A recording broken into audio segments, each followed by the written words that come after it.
What's up, guys? It's Katharine, and today's video is a little bit different because it's not something that I've ever seen done before. I've seen people use neon markers, but I've never seen anyone do a challenge with solely neon markers. So that is actually what this video is. I was at Michael's a couple of days ago, yesterday, and I picked up a set of the Letraset Promarkers neons, and they were on clearance, so they were only $10. I think originally they said they were like $39 or something, $34. So that was a steal, and I ended up getting them, and with the intent to do a neon marker challenge video because I don't really use neons and I don't really have any neons, so I thought that'd be really cool. So this is basically okay, so let me just say, like, what I learned with the neons is that you use them for light. You can't layer them. They're water-based markers, so they don't work that well like layering. And I actually at the end in my little bloopers section, it was the first attempt that I did with these markers.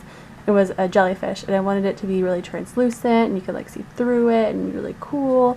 Yeah, it did not work out. It was on Bristol paper, and it was just like destroying the paper, and like the markers were just like blending together in like a muddy way, and it was not good, and like they were like erasing each other. It was, anyway, so you'll see that at the end if you're interested. If not, see ya. But so that was that. This is actually the paper that I was using is render paper, and it's for, you know, Copic markers or whatever, for alcohol based markers, but the water-based ones worked great, and you didn't see on the other side or anything. So anyway, with that in mind, knowing that you can't really mix them that much, I knew that I needed to use the markers as like a light source and use them for color in that way.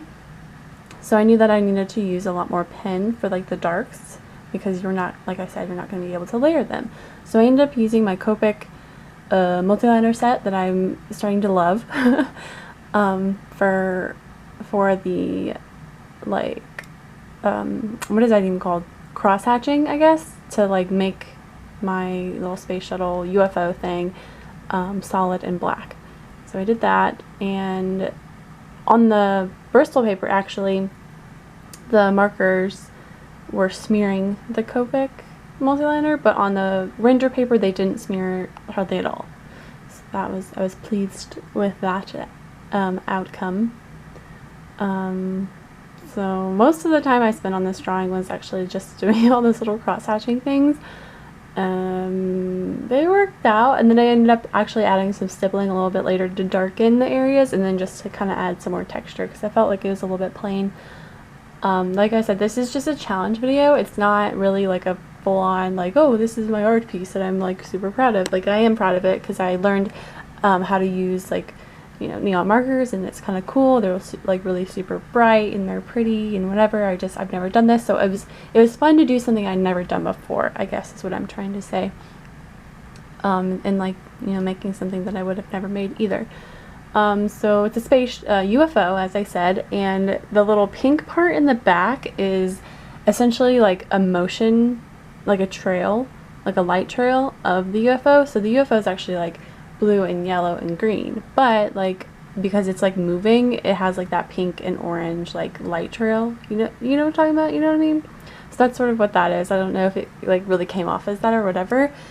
And then the dots in the background are supposed to be like constellations and like stars and stuff, but they're like yellow and green, so it could potentially be like light stuff, alien stuff like coming off of the UFO, because it does have that like the beam of light going down to like abduct my human, and you'll see that a little bit later too. I like put him in a little bit later. And then the moon could be a moon or could be like some sort of meteor or whatever. And then I didn't actually get it on film, but I added like some sort of ground. It's blue and green, and I kind of hate that. It's like earth colors, and I think that's a little bit lame, but I mean, I could have made it like a muddy color, but I didn't really want to do that. So it's just like, it's not necessarily earth, it's just supposed to be like a ground from which my little human or humanoid figure is being abducted. So one other challenge that I found with these markers is that they mix perfectly, and what I mean by that is the yellow and the pink make the same orange that was in the set, and then like the blue and the yellow make the exact same green that was in the set, so I didn't have that many options with colors. However, it was helpful because I kind of kept my color palette really simple, and simple by like 5 or 6 colors. Like there was no reds, like there's no primary colors. It's very neon. I mean, I don't know what else to say about it. It's neon. That's the colors I had. So what I would like to ask you guys today is like make a neon marker challenge drawing, and if you make a video, perfect, let me know, like, you know, like send me the link or whatever. I want to check it out because it's like a new thing that I haven't seen anyone else do. I'm really excited about that. That's really cool. Also, if you want to put something that you've made on Instagram, you can hashtag Kathrancisco, Kathrancisco, and I will like check that periodically or whatever, and just like see what you guys made. The neon markers. Yeah, like I said, I just got them, so I don't know how many people actually have neon markers. You can also use like neon crayons or like neon pencils or whatever. So yeah, I mean, they're basically like highlighters, so like if you have highlighters, you could do neon markers like that. There's no reason to spend $39 on like 6 Letraset Promarker neon colors that you're never going to use again. Like I said, I only paid $10 because they were on clearance at Michael's. If you find them at Michael's, that would be a good alternative to spending like excessive amounts of money on these markers, because I don't think they're worth it at all, except for like a little bit of, maybe more for crafting, like if you make like little blackboard signs or something like that, that would be fun to do. You know what I'm talking about, those blackboard signs. You know what I'm saying? Know what I mean?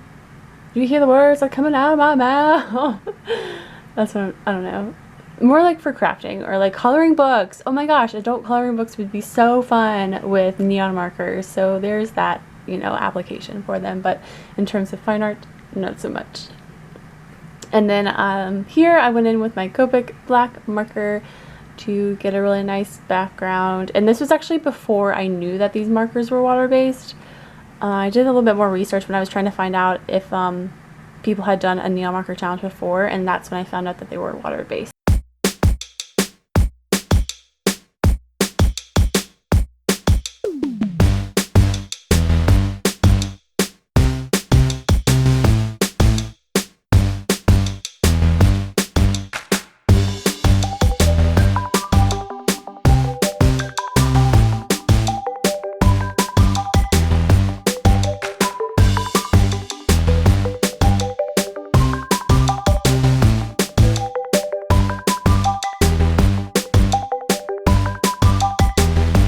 Towards the end here, so I just want to say thank you guys for watching. Appreciate it. I hope you enjoy like this little different video. I guess it's kind of different. It's a challenge video. That's what I'm going with. So click subscribe to become a Kathranciscan if you're not already, and like I said at the end, there are little bloopers of the total screw up of my jellyfish. My jellyfish screw up with these markers, so there's that. I'll see you guys on Wednesday. I make a video every Saturday and every Wednesday for your viewing pleasure. Okay, bye guys.